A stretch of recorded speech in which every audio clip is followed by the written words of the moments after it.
Ver más allá es una presentación de la Universidad Católica del Norte.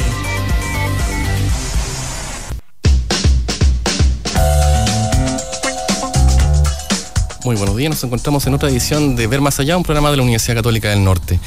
El día lunes pasado se le entregó a la presidenta Michelle Bachelet el documento que recoge las bases ciudadanas del proceso constituyente, un proceso donde participaron más de 200.000 personas y que para el gobierno está planteado como lo que va a ser las bases de una nueva constitución. Sobre la importancia, sobre este proceso, sobre el futuro, lo que viene respecto a esta, la nueva constitución, vamos a conversar hoy día en el programa, pero antes vamos a una pequeña nota introductoria sobre el tema. Ver más allá es una presentación de la Universidad Católica del Norte. Este lunes, la presidenta Michelle Bachelet recibió las bases ciudadanas del proceso constituyente para la elaboración de una nueva Carta Magna, uno de los compromisos en el programa de gobierno. Fueron 204.402 las personas que participaron en las distintas instancias para la construcción de las bases, agrupados en encuentros locales, cabildos provinciales y cabildos regionales, además de la participación individual que estuvo disponible en el sitio web del proceso constituyente. Sobre el proceso implementado por el gobierno, así como algunas de las propuestas entregadas a la presidencia para la elaboración de una nueva constitución, conversaremos hoy en Ver Más Allá. Ver Más Allá es una presentación de la Universidad Católica del Norte.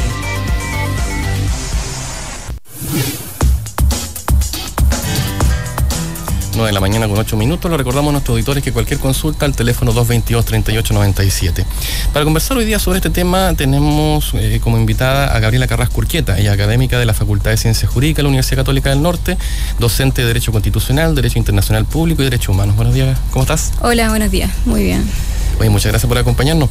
Tengo entendido que tú participaste incluso en alguna asamblea. Sí, no, de hecho, entre los encuentros que se convocaban, digamos, por grupo, sí, que era una de las opciones que nos estaban dando en relación con la etapa de discusión deliberativa relacionada con la reforma, el cambio, de Constitución. Nos reunimos con los académicos de la Facultad de Derecho. Fue un ejercicio bastante interesante, por lo demás, pero sí, efectivamente. ¿Lo que vieron ahí se vio reflejado en el documento final? La elaboración del documento final es un asunto un poco complejo. Ahora, claro, las temáticas vienen preestablecidas, te dan un constitucionario, se establecen, digamos, ejes temáticos dentro de los que tú puedes tratar, porque si no, a las finales vas a estar divagando sobre 1000 temas políticos sin un resultado particular. Pero efectivamente, si bien yo no trabajé en la elaboración del acta, eso quedó relegado a algún personaje de nuestra facultad que debe estar todavía ahí tecleando. me imagino. No, pero se presentaron los hallazgos y todo en su momento. Oye, primero, ¿por qué es necesario un cambio a la Constitución? Bueno, principalmente, y esto desde mi punto de vista personal, es necesario por un asunto de falta de legitimidad de la Constitución existente en este momento, ¿no es cierto? La Constitución de 1980 es una Constitución de dictadura, obviamente no elaborada en base a la representación o al sentir del cuerpo político de nuestro Estado, de la nación. En ese sentido, obviamente, por carecer de dicha legitimidad, se hace necesario, eventualmente sí va a ser necesario, independientemente de que hayamos pasado por un gobierno de transición, sí va a ser necesario tener una constitución, digamos, que podamos sentir propia. Hay sectores, obviamente, que nos van a señalar principalmente, sí, son sectores de derecho más conservadores que nos van a señalar que ya no es necesaria una constitución. Chile se ha manejado bastante bien con la constitución presente, pero estamos hablando de una de las constituciones más modificadas en la historia de las constituciones, ya, al menos en Chile. Entonces, en ese sentido, tener una constitución propia que le otorgue una legitimidad, el mandato que entregue el pueblo, ¿no es cierto?, el ejercicio del poder constituyente es necesario, desde mi punto de vista. Da la impresión de que, como, claro, se parte de la base de una constitución que no fue hecha con la participación suficiente, y ahora está como el otro extremo, o sea, la participación, la estructura que se hizo para elaborar las bases ciudadanas es como el otro extremo en cuanto a participación. ¿No había un término medio? O sea, esto se le pudo haber dejado a los gobiernos, a los parlamentarios, sin la participación ciudadana. A ver, lo que pasa como cualquier proceso de cambio, porque esto no es un proceso de reforma constitucional, hay que alejar esa idea de nuestra mente, ese sistema ya está definido y estructurado y todo. No, esto es un cambio total de paradigma, ¿ya? Es la refundación o la recreación de una Carta Magna. En ese sentido, no hay nada dicho, no hay un procedimiento que se podría haber establecido que estuviera un poco más al medio entre la participación, ¿no es cierto?, y lo ya existente. Si bien lo que se buscó obviamente es la participación de la voz de las personas directamente en el texto constitucional, esa era la idea. Yo no sé si en realidad eso se logró, no sé si se consiguió con la cantidad de personas que participaron y la forma en que se llevó a cabo el procedimiento, porque usted lo señala, el procedimiento se hizo con la idea de que fuera lo más amplio posible, sí. ¿Ya? Pero los plazos que se establecieron de convocatoria, la entrega de información, quizá pudo haber sido mayor. Estamos hablando de que tanto en los encuentros locales como en los cabildos participaron un poco más de 200.000 personas. ¿Es eso suficiente como para darle legitimidad? Claro, 204.402 personas. Sí. Y me acuerdo el número porque tiene hartos 2 y hartos 4. Ahora, pensemos, o sea, estamos en un país de más de, bueno, habrá que adivinar, porque gracias a nuestro censo, estamos en un país de aproximadamente entre 16 y 17 millones de personas. Sí. Será un representativo, ¿no es cierto?, de las bases de una constitución que nos va a entregar la estructura, ¿no es cierto?, jurídica, el ordenamiento de, digamos, todo el país. Será representativo de 200.000 personas. A mí me genera esa duda, porque a las finales pareciera ser que se trató de llevar a cabo un proceso que permitiese cumplir, ¿no es cierto?, las promesas de campaña que se realizaron en su momento. Claro, que es algo que se hizo, digamos, que se iba a hacer y que el gobierno lo está cumpliendo. Pero, hay otra cosa que hay que aclarar, o sea, ¿cuál es la importancia de una constitución? La constitución no tiene normas tan específicas, digamos, del día a día, sino que establece como directrices, como principios, como derechos y deberes. ¿Cuál es la importancia para un ordenamiento jurídico, para un país, la Constitución? Porque eso nos da la dimensión de lo que estamos hablando. Bueno, si se lo tengo que decir yo, y que es como el ámbito que me encanta, obviamente tiene la máxima preponderancia. ¿Ya? ¿En qué sentido? Tú tienes un cuerpo político, ¿no es cierto?, establecido en un territorio determinado. Elementos que fundan o forman un Estado. En ese sentido, tú tienes que comenzar primero a regular la forma en que se va a conducir, ¿no es cierto?, a dirigir ese pueblo hacia determinados fines. ¿Qué queremos nosotros como persona, agrupación de personas que terminó reuniéndose por una inevitabilidad histórica? Entonces, si ya estamos acá, ¿cómo nos organizamos para existir? Y eso es lo que hace la Constitución. Por eso la Constitución en principio no es una norma tan, digamos, específica, y se complementa a través de leyes orgánicas constitucionales, qué sé yo, las mismas leyes, códigos menores, etcétera. Pero es de la máxima, la suma importancia, porque va a determinar la forma en que se va a conducir una nación de aquí al futuro, un Estado de aquí al futuro. Entonces, bueno, y la Constitución chilena es un caso particular, porque nuestra Constitución, si usted bien señala, es bastante general. Sí. Tienen principio, valor, etcétera. No es una de las más generales, de hecho es bastante extensa, y es una de las críticas que se le ha hecho a nuestra Constitución, que es específica incluso en la regulación de ciertos aspectos. Entonces, a las finales nos da toda la estructura organizacional que va a tener un país. Es por eso que es de tanta relevancia. Pero hay temas como centrales dentro de lo que es la discusión. Por ejemplo, si se pone el acento en la propiedad, en la persona, esos son los elementos diferenciadores de las distintas posturas, ¿cierto? ¿A qué se refiere con los elementos diferenciadores de las distintas posturas? Los distintos sectores políticos que plantean lo que existe hoy en día, lo que fue puesto en el 80 con lo que se quiere implementar ahora. Sí, lo que pasa es que la Constitución de 1980 presenta lo que algunos han dado en denominar como amarres, ¿ya?, que son cosas que permiten la mantención del modelo que pretendía en su momento, obviamente, la Junta de Gobierno y los ideólogos de esa Constitución. Ya, entonces, en ese sentido, ellos mantienen su propia visión de lo que esperan que sea el chileno, o de lo que esperan que sea el país. ¿Ya? Y eso se manifiesta, digamos, en el legado económico, en el legado institucional, el legado político que nos otorgó la Constitución. Sí. ¿Ya? Entonces, en ese sentido, es obvio que iba a haber una especie de quiebre entre esos postulados, esas bases, y lo que maneja, digamos, la nueva ciudadanía o los otros grupos políticos chilenos que en su momento se vieron oprimidos y relegados por el acaecimiento de la dictadura, ese quiebre institucional tan fuerte que hubo. Es por eso que claro, efectivamente son esos temas, persona, economía, manejo de las instituciones, los que generan tanto roce, tanta diferencia. ¿Qué le parece el tema el proceso que hay para cambiar la Constitución? Tú mencionabas recién de que las reformas, hacerle reformas, o sea, un maquillaje a lo existente está establecido. Sí. Pero el proceso de cambiar la Constitución está establecido. Claro. O sea, en principio, y así como para que la gente lo entienda un poco, nunca va a ser lo mismo una reforma constitucional que un cambio constitucional. Sí, tú mencionas que reformas se han hecho hartas. Reformas, claro, tenemos bastante. La misma Constitución establece en uno de sus capítulos el procedimiento bajo el cual se llevan a cabo las reformas, ¿no es cierto? Iniciativa del presidente, moción de digamos, el Congreso. Pero establece sus quórum también. Esa es otra discusión que existe en relación con los elevados quórum. Que para algunas cosas se necesita demasiado consenso. Sí. Pero la Constitución, tenemos que partir de una base. La Constitución de Chile no es una Constitución flexible. En su sistema de reforma. No es una Constitución que esté hecha o determinada para que se le efectúen cambios. No es pétrea tampoco, no es que no se le puedan efectuar cambios, pero se van a establecer ciertas condiciones que son más gravosas para poder realizar esos cambios. Entonces tú, como bien señalas, tienes por una parte, 3/5 para realizar reformas constitucionales, y para otros temas, por ejemplo, base de la institucionalidad, capítulos relacionados con las Fuerzas Armadas que se consideraron más nucleares o más relevantes, se establece un quórum superior, que es de 2/3. Pero eso es para la reforma constitucional. Claro. Ahora estamos en un terreno inexplorado, ¿cierto? Pareciera ser. No hay un manual que dice cómo cambiar la Constitución. Exactamente, no existe. Esa cuestión no está. O sea, hemos pasado en Latinoamérica por un montón de otros nuevos procesos refundacionales de la Constitución, hace poco Colombia, Venezuela, mismo Bolivia, y nadie te viene con un manual y te dice, oye, ya, si ustedes se cambian la Constitución, no.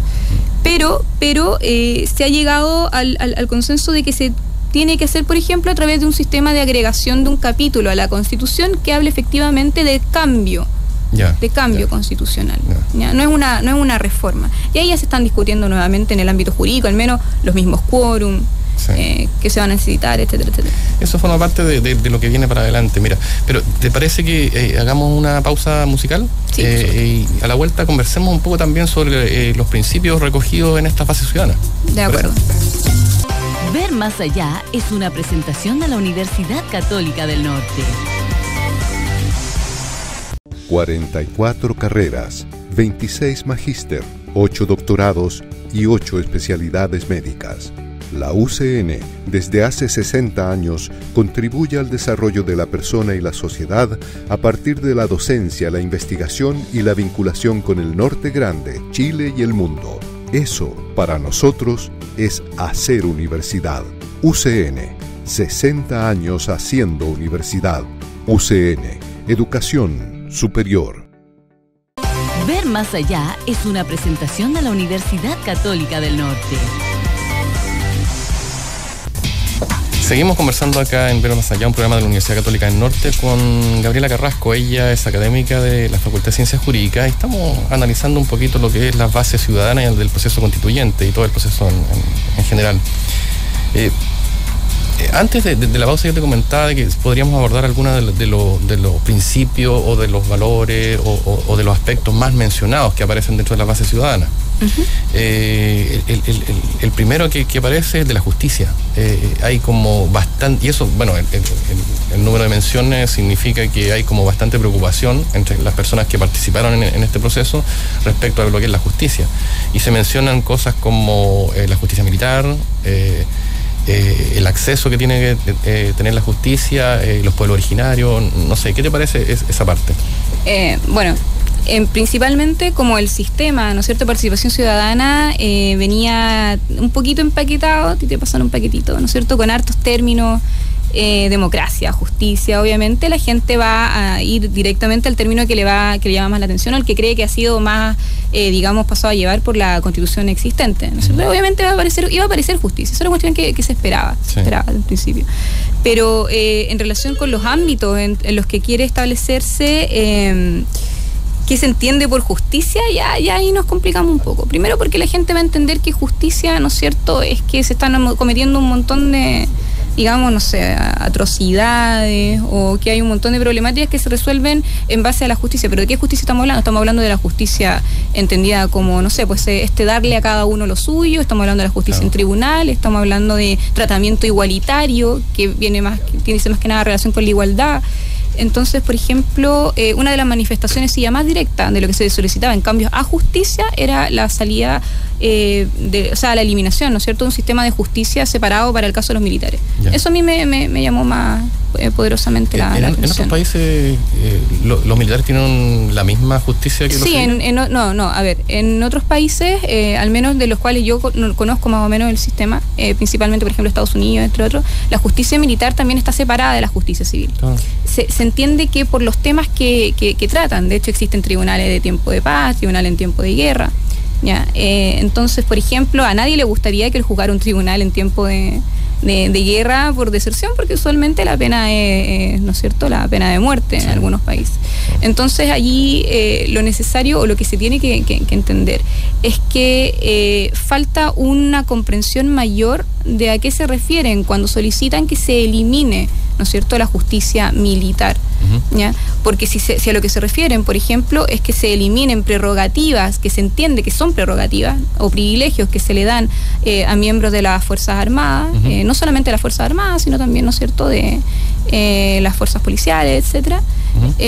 Tendríamos que revisar los documentos que entregan cada uno de estas y saber efectivamente a qué se referían ellos. Pero puede haber influido cosas tan mediáticas como el tema de Punta Arauco, o sea, que los violadores de los derechos humanos están recluidos en un penal especial.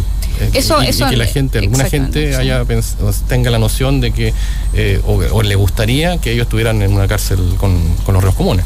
Y en el fondo eso está muy bien, yo respeto ese sentir, en particular lo comparto bastante, me parece un poco irrisorio que personas que están, ¿no es cierto?, condenadas, efectivamente condenadas, no estamos hablando de que se presume que estos tipos cometieron atrocidades durante la dictadura, las cometieron, fueron juzgados por tribunales y fueron encontrados culpables, y se encuentran viviendo en unas condiciones totalmente distintas, ¿no es cierto? Desde ese punto de vista, claro, pareciera no haber un criterio de justicia allí. Y eso es lo que está representando la ciudadanía, al menos la que sí se manifestó en los cabildos, las distintas convocatorias que se dieron. Pero, a ver, me divago un poco. Directamente, ¿qué es lo que me había señalado en relación con eso en particular? Íbamos de que la gente hablaba de la justicia militar, pero yo creo que hay un desconocimiento también de lo que es la justicia militar. Claro, porque tú tienes la justicia, digamos, militar como el sistema de tribunales y procedimientos específicos relacionados, ¿no es cierto?, con estas personas que trabajan dentro de estas instituciones particulares, y por otra parte tienes ya la forma en que se ejercen las condenas mismas, que no pareciera tampoco estar dentro de los mismos criterios. A las finales, a mi parecer, sí se puede o sí existe un espacio para efectuar cambios allí, al sistema de justicia, para que, digamos, sea más igualitario en relación con la gente de a pie, la gente que anda en la calle, que también le encantaría tener una celda del porte de una pieza de arriendo con tele y qué sé yo, celular y visitas que se da, ¿no es cierto? Pero claro, son temas un poco distintos y esa es una de las problemáticas de la discusión. Que la cantidad de información que tiene la gente a su disposición, a pesar de que está allí, es de difícil comprensión, porque no existe una base, digamos, lo conversaba con usted en algún momento, de educación cívica o de formación ciudadana que les permite interpretar correctamente, digamos, muchas de las cosas, de los temas de discusión constitucional. Oye, muy cortito porque tenemos que ir a otra pausa. Tú mencionabas el hecho de que en la discusión esta de las bases ciudadanas, en los encuentros, venían como términos, como principios, cosas así, y la gente iba... ¿Echaste de menos alguno en particular? ¿Faltaba alguna opción? Lo cierto es que era bastante amplio. Era bastante amplio. Difícil hubiera sido echar de menos alguno de los términos cuando en el fondo tú quedabas un poco pegado por la cantidad de términos que podías entrar a revisar. Así que, bueno, por mi parte, cuando menos no. Sí te indica que obviamente se trató de conducir esto, ¿no es cierto?, dirigir un poquito, ordenarlo también, porque si no iba a estar en una discusión sin fin, ¿cierto? Oye, vamos a la pausa y seguimos conversando después sobre las bases ciudadanas. más allá es una presentación de la Universidad Católica del Norte. 44 carreras, 26 magíster, 8 doctorados y 8 especialidades médicas. La UCN, desde hace 60 años, contribuye al desarrollo de la persona y la sociedad a partir de la docencia, la investigación y la vinculación con el Norte Grande, Chile y el mundo. Eso, para nosotros, es hacer universidad. UCN, 60 años haciendo universidad. UCN, educación superior. Ver más allá es una presentación de la Universidad Católica del Norte.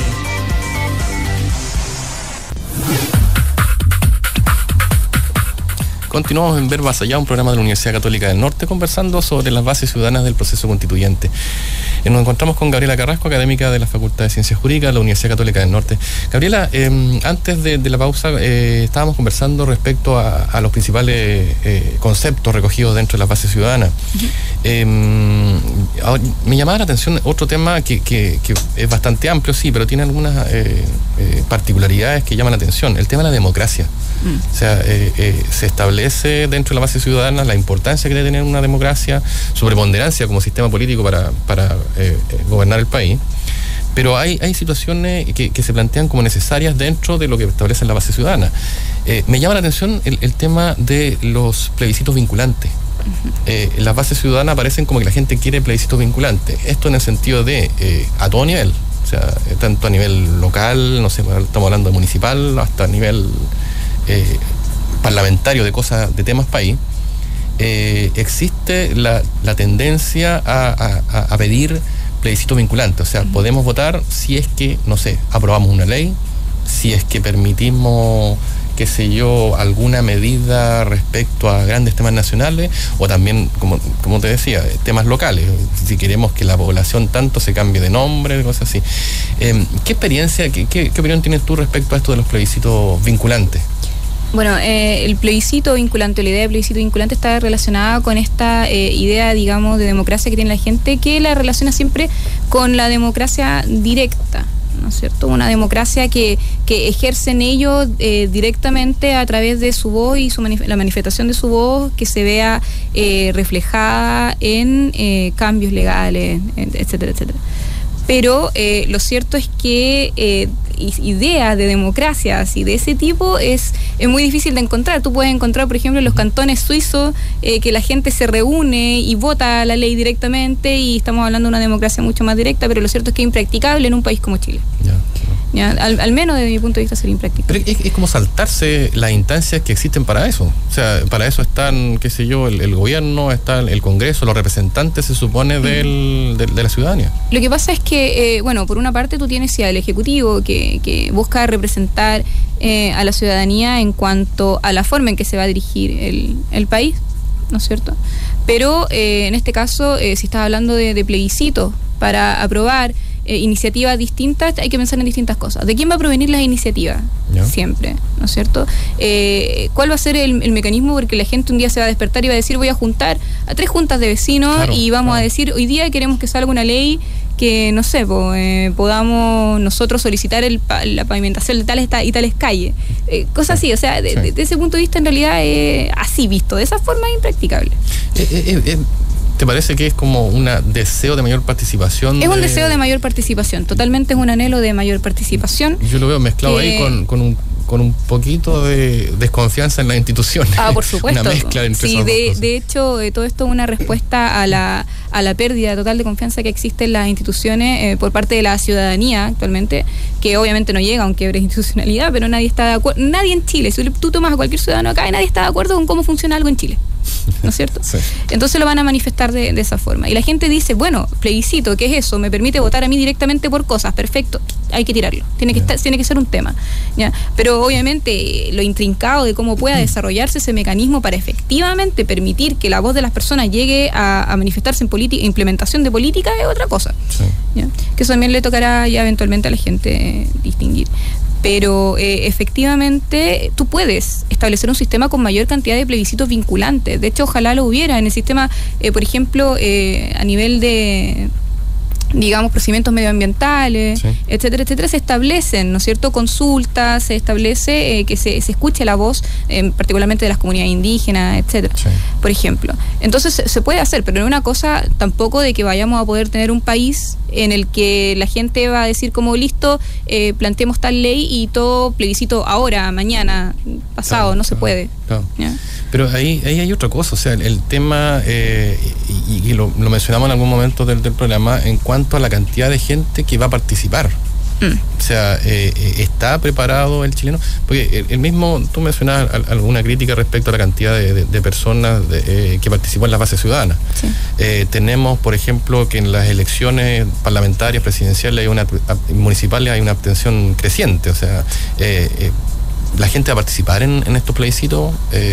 ¿Quiénes van a participar? Los que están interesados realmente en cambiar las cosas, y eso representa al grueso de la población. ¿Está el chileno con la formación cívica, formación ciudadana preparado para un sistema de ese tipo? No. O sea, si yo manifiesto mi opinión de forma tajante, no, el chileno en realidad promedio, el que está preocupado de conseguir las chauchas para la micro, no está interesado en entender o comprender los pormenores de la forma en que se va a llevar a cabo, ¿no es cierto?, la votación de una ley que reglamenta, qué sé yo, no sé, a ver, avances urbanísticos, por ejemplo, qué sé yo. Entonces estamos hablando de que no, a ese nivel no se puede, y incluso a un nivel mayor yo tampoco tengo la seguridad, porque el sistema en Chile es tan alienante, o lo ha sido durante tanto tiempo, que la gente está preocupada de sobrevivir el día a día. Si bien existe una nueva casta, ¿no es cierto?, principalmente de jóvenes, movimientos políticos desasociados del ligado de los movimientos ya existentes, o de los partidos ya existentes en realidad, que manifiestan un verdadero interés y se educan, no es la realidad de la generalidad de las personas que están preocupadas, ¿no es cierto?, de llegar a su casa después de 10 horas trabajando. Sí. Entonces, desde ese punto de vista, en realidad, no lo veo factible. Llama la atención ahí el tema de la formación cívica de las personas. Antes había, en los colegios, había en el sistema educacional el ramo de educación cívica, que era como menospreciado por parte de la mayoría de los estudiantes, pero algo hacía, y eso ha ido retrocediendo, y hoy en día cuando vemos este tipo de cosas como que se echa de menos. Conversábamos antes del programa un programa que está implementando la Escuela de Educación de la Universidad Católica del Norte junto con el Ministerio de Educación en cuanto a la formación ciudadana, a recuperar un poco esta formación de tener ciudadanos educados y conscientes e informados. Es un programa que está trabajando con profesores acá en la segunda región, bastante interesante. Otro de los términos que se recogen dentro de la base ciudadana es el tema de la autonomía de las regiones. Igual hay como un clamor dentro de lo que son las bases ciudadanas respecto a ese término. O sea, estamos hablando ahí de una sensación contra el centralismo. Tengo entendido que en el encuentro que hicieron ustedes ahí con los demás académicos de la Facultad de Ciencias Jurídicas, trataron en extenso ese tema. ¿Cómo lo vieron ahí? Bueno, tratamos de enfocarlo principalmente hacia el tema de la descentralización, ¿ya? Como correctivo a la descentralización tú tienes dos: desconcentración y descentralización. Lo que tú vas a ver es una desconcentración, ¿no es cierto? Un traspaso de ciertas atribuciones para, digamos, implementar políticas públicas, pero no para decidir sobre ellas. ¿No es cierto? Sin necesariamente tener personalidad jurídica propia, digamos, subordinado directamente a la presidencia. Un ejemplo base son los ministros, ¿ya? Pero por otra parte tú también tienes descentralización, ¿ya? Que es una respuesta más definitiva y más adecuada a la problemática del centralismo, porque implica el traspaso de atribuciones y facultades con mayor capacidad decisoria, ¿no es cierto?, y de implementación de política. Entonces tú estás viendo que no puedes implementar las mismas políticas que se implementan en Temuco que las que implementarías en Antofagasta o incluso en Arica, que tienen problemáticas totalmente diversas. Sí. ¿Ya? En ese sentido es un clamor popular que se ve reflejado de esa forma, luchar contra la centralización. Y claro, como la Constitución tiene que mantenerse en la generalidad, en el ámbito de lo general, a nivel de principio, tú lo vas a presentar así, descentralización. Y la gente quiere eso. Los mecanismos que eventualmente permitan hacer efectiva esa descentralización estarán, obviamente, por verse y se verá con el tiempo, digamos, si son efectivos o logran ser efectivos o no. Pero de que es necesario, es necesario. No se menciona acá, pero por ejemplo, el federalismo, el tema del federalismo, ¿es posible en nuestro país? Yo al menos, en cuanto a extensión territorial y cantidad de recursos existentes en Chile, no lo veo factible. ¿Ya? Porque, digamos, un sistema de estados federales, si bien responden a una constitución, ¿no es cierto?, una especie de supraconstitución, cada estado federal se otorga su propio ordenamiento y velará por la forma en que efectúan ellos las cosas y cómo administran sus recursos. Lo cierto es que Chile es un país que particularmente presenta nichos de recursos y zonas totalmente estériles en relación con eso. Entonces, si se establece un estado federal, por ejemplo, además de que la extensión territorial en el fondo sería un poco risible quizás tener un estado de, no sé, 300.000 personas, 200.000 personas, no permitiría una adecuada utilización de los recursos, a mi ver, que permitiese, digamos, mejorar el bienestar de la ciudadanía. Si a la final el bien común es el fin del Estado. Entonces, desde mi punto de vista, no sería la forma adecuada de lidiar con la problemática del centralismo. Claro, porque ese es un tema, la autonomía, el centralismo, un tema bastante sensible en regiones como la segunda región, ¿no?, nuestra, en el sentido de que aquí siempre ha existido la sensación de que se crea mucha riqueza y que termina construyendo más líneas del metro en Santiago. Claro. Entonces, claro, ¿hasta dónde llega esta petición o hasta dónde es factible implementar una descentralización? Es que hay que establecer autonomía. Exacto, hay que establecer esos límites, porque nada obsta a que se le entregue mucha mayor autonomía, ¿no es cierto?, digamos, a nivel local, a las regiones, qué sé yo, comuna y provincia. Eso no debiera presentar una mayor problemática y debiera haberse hecho hace ya bastante tiempo. Pero otra cosa, una figura mayor, un Estado federal, no, desde mi punto de vista, para nada. Oye, mira, revisando acá las bases ciudadanas también se mencionan cosas como hay una petición de un congreso unicameral. O sea, terminar de un congreso de senadores y diputados y hacer una sola cosa. ¿Eso dónde se implementa? ¿Cuál es la experiencia? Bueno, existen, digamos, algunos gobiernos que presentan sistemas unicamerales, que obviamente lo que buscan es una mayor distribución de los recursos y un avance, digamos, a nivel de legislación que se va presentando, porque a menor cantidad de personas que discuten, mayor factibilidad de que las leyes salgan más rápido, por decirlo de cierto modo. Pero, ese tipo de cosas van a costar, porque están muy institucionalizadas en países como Chile. Chile siempre ha tenido un sistema bicameral. ¿Ya? Ahora, esta petición de la gente yo la veo más que nada por el lado de que la gente los ve como unos zánganos, ¿no es cierto? Son estos tipos que van, y para más remate tenéis tipos que están sentados más abajo, que son más tipos, y tenéis tipos que están sentados más arriba, como que se graduaron de flojera abajo y subieron nomás, ¿no es cierto?, de nivel. Entonces, la ciudadanía, al desconocer los pormenores o lo intrincado del proceso legislativo, se queda con esa idea, cuando al final ni siquiera es necesario pensar que el mal sea la existencia de un sistema bicameral, sino que la forma en que se legisla, o las prerrogativas, o incluso el sueldo que reciben los parlamentarios, son otros problemas. Entonces se genera, ¿no es cierto?, esta nueva disyuntiva entre lo que la gente quiere y la forma en que plantea sus peticiones. Oye, otra de las cosas presentes en las bases ciudadanas que llama la atención es la petición de que exista un defensor del pueblo. Este es el llamado ombudsman, ¿cierto? Efectivamente, principalmente de tradición germánica, ¿no es cierto?, Alemania y todo eso. Pero yo me acuerdo, creo que en Perú existe esa figura, ¿o no? Sí, Perú tiene si no me equivoco, implementó la figura de defensor del pueblo también. Ahora se entiende que es una contraposición al gran poder que presenta el aparataje estatal, ¿no es cierto?, que también cuenta con su propio Consejo de Defensa. El Estado lo defiende el mismo Estado, ¿no es cierto?, pero ¿quién defiende a la gente? Entonces, de ese clamor se eleva la idea de la solicitud de un defensor del pueblo. ¿Para qué tipo de casos se ocupan, por ejemplo?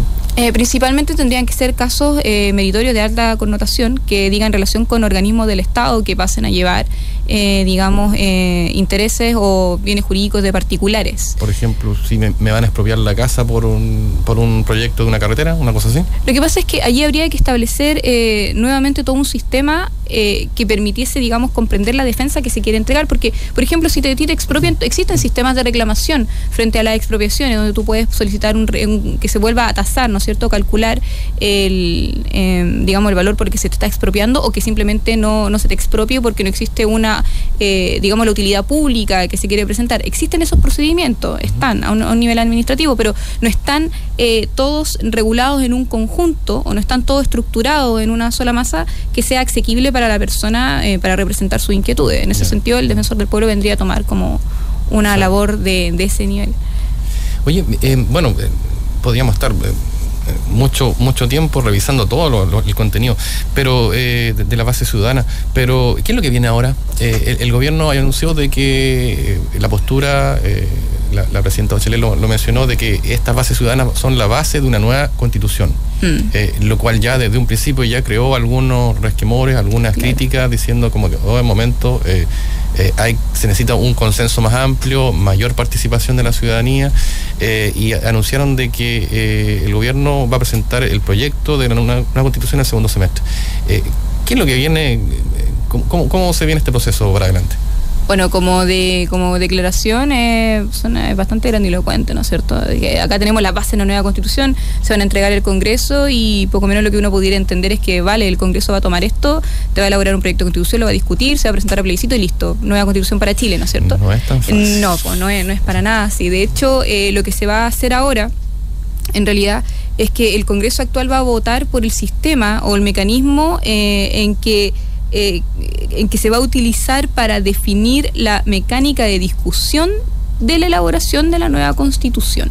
¿Ya? O sea, si lo vamos a hacer, ¿qué? Comisión bicameral, asamblea constituyente, una convención constituyente de carácter mixta, y todos los hallazgos de eso, los resultados que se vayan a reflejar, ¿no es cierto?, en un texto constitucional que a la final va a tener que ser aprobado a través de un plebiscito. Pero todo esto ya está quedando más que nada para el 2018.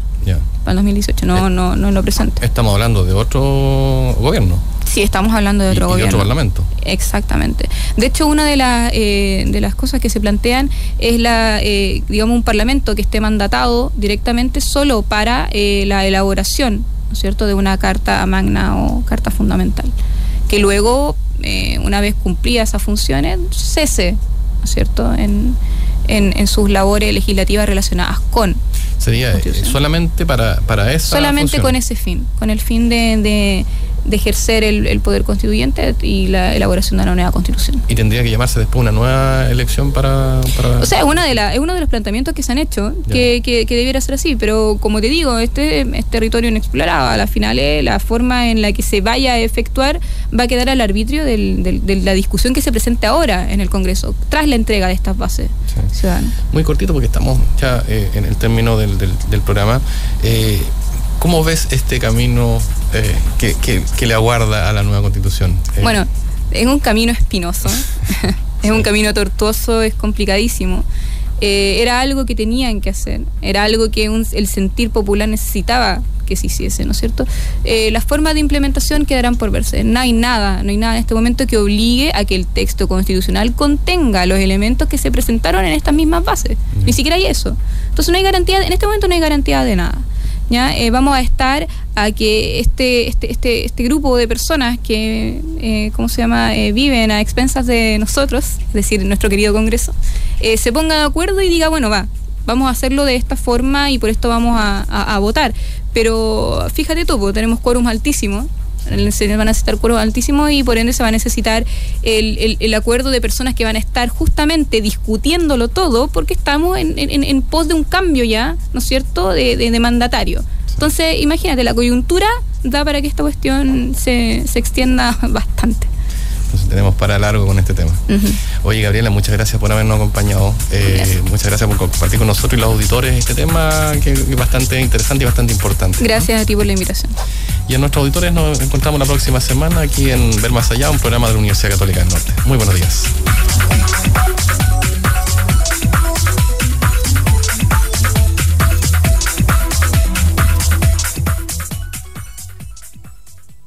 Ver Más Más Allá es una presentación de la Universidad Católica del Norte.